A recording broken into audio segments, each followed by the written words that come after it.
Hey, how's it going, everybody? Shaun here from Zoobox, and for today's daily movie review, we're going to be discussing 2020's, that's right, current year, Possessor. Well, technically, Possessor Uncut.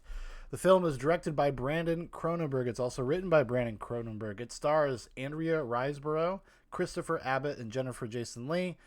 The plot synopsis logline here is Possessor follows an agent who works for a secretive organization that uses brain implant technology to inhabit other people's bodies, ultimately driving them to commit assassinations for high paying clients. So, yes, if you recognize the name Cronenberg, Brandon Cronenberg is indeed David Cronenberg's son. And this movie, Possessor, and his movie that he made previously, I think back in 2011, 2012, Antiviral, are very much in line with Cronenberg's kind of milieu, his filmography.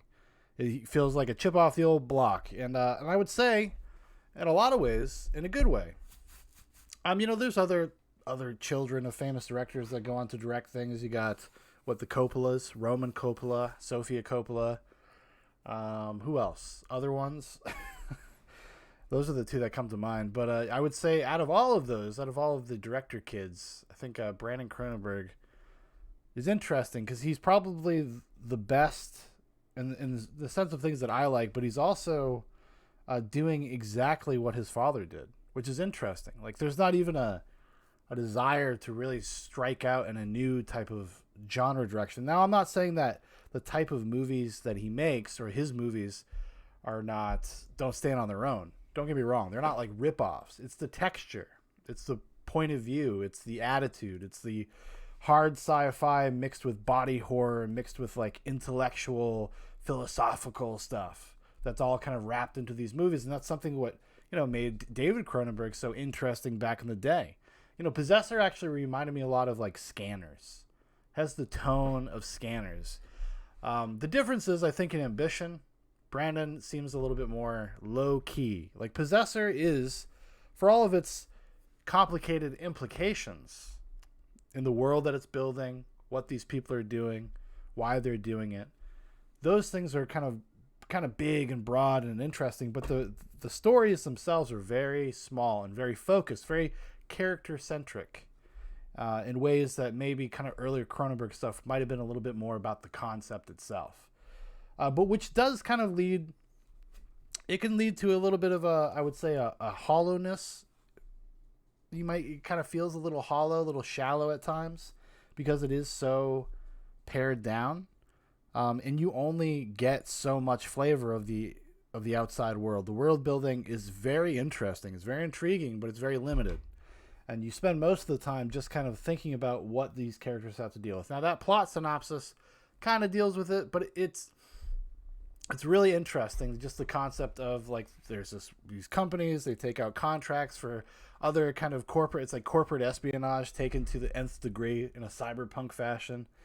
And, this woman that Andrea Riseborough plays is the best, is the master possessor. She's like the best in the biz. And it's because she can create such a unique and strong bond with those that she possesses. Like, it's not just like controlling their bodies as puppets. You like start to kind of become them. You feel them. You have to go live inside of their skin, inhabit their lives for days on end, and the ramifications of staying in too long and what that does to your psyche and their psyche. I don't want to spoil too much of the movie, but that is kind of the central conflict in the movie, is the nature of what this does to you, like, psychologically. The kind of toll that it would take on a person to inhabit somebody else's life, experience their relationships, their friendships, kind of learn about their memories, their wants, pains, desires. Like, and how that conflicts with your own sense of self and how you can lose yourself in that. The finale of the movie is fantastic. It has a really novel, cool. They utilize that concept, the kind of battling psyche concept, very effectively, and it's really great, actually. But moving on beyond all that, I really, it's a low budget movie, and you got to kind of go in knowing that. But I think they really, really, really, really utilize their budget well, and that's kind of what I was talking about how they kind of hint towards a bigger world without really having to show it. They're kind of clever in that way. You see these little pieces of the tech that they use, these little analog tactile things that kind of makes it feel tangible, makes it feel real. The cinematography is really great. He said he cited a movie that was like one of his influences. Oh, Dario Argento's Opera. If you've ever seen Opera, which is kind of like the slasher giallo movie, probably Argento's one of his last great movies, or good movies rather. And it has a lot of kind of, I would say, the visual symmetry, the way that they set up the shots, the staging of shots, I think is very similar to Opera. So I was interested to hear that. It's funny though, he makes all of these inferences of like the things that he was kind of inspired by, he was into, and none of them are his dad. Which I was just like, you ain't fooling anybody, buddy. You ain't fooling us. We see it, your dad's all over it. But yeah, it was shot really well. And it makes it all the more impressive just considering, how low budget it was. Should I look up the budget in a minute? The cinematography is Karim Hussein. What has Karim Hussein done? Anything I've seen? Oh, well, Hobo with a Shotgun. Free Fire. Hobo with a Shotgun. Not my favorite. It's one of these kind of like fake grindhouse movies from the 2010. Great trailer. Okay movie. But that thing, they shot the shit out of that movie. That movie looks great. It's a great looking movie. But yeah, he's done a bunch of low indie stuff. He's done Hannibal. So the guy's got a little bit of a body of work behind him, and he was good. I really, really loved his work here. Really, really interesting stuff. Another thing, the practical effects of the movie are awesome, incredible. Definitely harkening back to that, that 80s science fiction, hard sci-fi, horror era. It's very violent. It's very, very explicit. The movie's got a lot of explicit sex and violence, and it does it for interesting reasons. And then there's all these interesting implications about the main character and why she chooses to do things the way that she does. And it's like because the character goes overboard with the violence, and the movie is just like really in your face about it. Let me see, what's the budget on this thing? No budget. You ain't got no budget? It didn't make a lot of money. It kind of bombed, unfortunately. Well, it's not its fault. Like, it premiered, I think, at Sundance. It was supposed to hit the festival circuit earlier in the year, then COVID happened. So it ended up having kind of this delayed release. So that's kind of a bummer. I know that it actually leaked online back in like April. I didn't watch it. I waited until it came out. And also, this one is, I think, 6 minutes longer. If you watch this new official cut, Possessor Uncut, they had to cut a lot of kind of some of the explicit gore, some of the more explicit sex scenes had to be like really kind of truncated and cut down to get a rated R, and because it was supposed to play in theaters.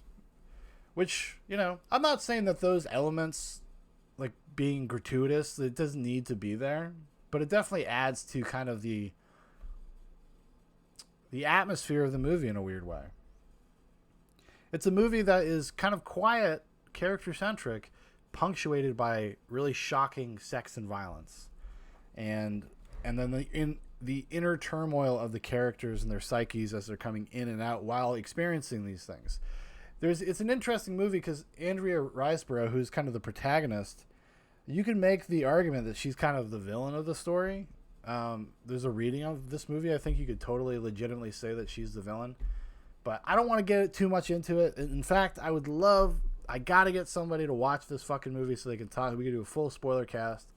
Maybe I'll talk to my brother or something. Maybe it'll be the next Zoobox Goes to the Movies, but because there's so many things to dive into, and I think I would kind of just do an inadequate job doing it by myself. But also, if you're seeing this video and you haven't seen this movie and somehow you made it 9 minutes into it, give it a shot. I think if you are a fan of Cronenberg, if you saw the trailer and you were like, well, that's intriguing, that looks interesting, I think it kind of delivers on that. I really do. Not the best movie in the world. It is a movie that I really want to watch again, like pretty soon. I'd love to revisit this thing. I'll probably go pre-order the 4K that comes out in, I think, mid-December. I just really enjoyed it. It's definitely something I look forward to watching again. I'll probably do it before my rental expires, actually. I'll probably just go watch it again, maybe later tonight or something. Maybe I'll fall asleep to it. Yeah, have some really fucking wild dreams. But yeah, the cast is great. Cast does a great job. Even Sean Bean shows up in the movie, which I was not expecting. Christopher Abbott, young actor, who's he's been around. He did It Comes at Night a few years ago, which he was really good in. Martha, Marcy, May, Marlene, Whiskey Tango Foxtrot. I've seen him in a bunch of stuff. He was in First Man. He's a really great actor, and he has a really great, interesting presence, just like his on-screen presence. Andrea Riseborough, also another great actress who's kind of become known for making being in weird movies the past couple, weird low budget stuff. 2 years ago, 2018, she was in Mandy, the movie with Nicolas Cage, that weird freak out, fucking crazy cult demon head trip sci-fi horror movie. She's fantastic in that as well. So I definitely like her. I definitely like what she's been doing with the old career. And she's excellent in this. Very understated, very subtle performances by everybody. Feels very grounded and real. And I think that's something, you kind of have to do to a certain degree when it comes to working with material like this. It's so out there. We gotta try to ground it as much as possible in performance and aesthetic. And I think Possessor does a great job, because they never explain to you really how the technology works. They show you a little bit of the mechanical process of it and how you put a chip in somebody's head, and then you go and lay in this machine, and it does that kind of stuff. It's kind of in the same way that Inception shows you how it works. The tech, they never really get into it. So it's so important for verisimilitude to just create a world that is believable around it, And I think it does a great job. And it's also, I don't know if it's just because I'm familiar with the genre, especially corporate cyberpunk stuff where, head CEOs or, hire assassins to kill other CEOs and all sorts of weird, wild, crazy shit. But I really was just love the concept. I wish that, honestly, I want to see a movie that's just about that agency. If this movie had been a little less cerebral, I probably wouldn't have minded all that much. I mean, don't get me wrong. I really enjoyed Possessor, and I really like the fact that it's a little heady. I don't think it's as smart maybe as it thinks it is. I don't know. I'd like to watch it again to really kind of get my head around what do I think the movie is saying. Because it's one of these things that's it's never more interesting than just the basic conceit. And Brandon Cronenberg had the same problem with his first movie, Antiviral, which is a very interesting movie about disease and celebrity infatuation and social media. It's actually really, really interesting. But that movie has a problem where it has this really interesting, fascinating world and concept, and it just has struggles to build an interesting story around it. Now, there's tons of interesting moments. There's stuff like that, but it has a tendency to kind of get bogged down in a character that you don't really care about because they don't do a good enough job kind of building that inner life for the character. Possessor, I think it does a better job building its characters to make them more compelling, but it does have a similar problem where it's just kind of a character drama with kind of cold people inside of a cool concept. I think Possessor is definitely a step up from Antiviral as far as that stuff goes, but it is what it is, kind of. And I guess I just go back to it. I really like to watch it again. I really would like to kind of see where it falls in there, because I watched it last night and really loved it, really into it. But maybe, I don't know. Maybe I should just give it another go. I think I'm going to. I think it's going to happen, guys. I think I'm watching Possessor Uncut again very soon. Maybe I'll do another video. I want to try to get somebody to talk to about it. It's so fucking hard to get people to... It's hard to coordinate. Everybody's so busy. Everybody's got lives. People try to do the same thing with me. They're like, hey, you want to come talk about this movie on my podcast? I'm like, yeah, sure.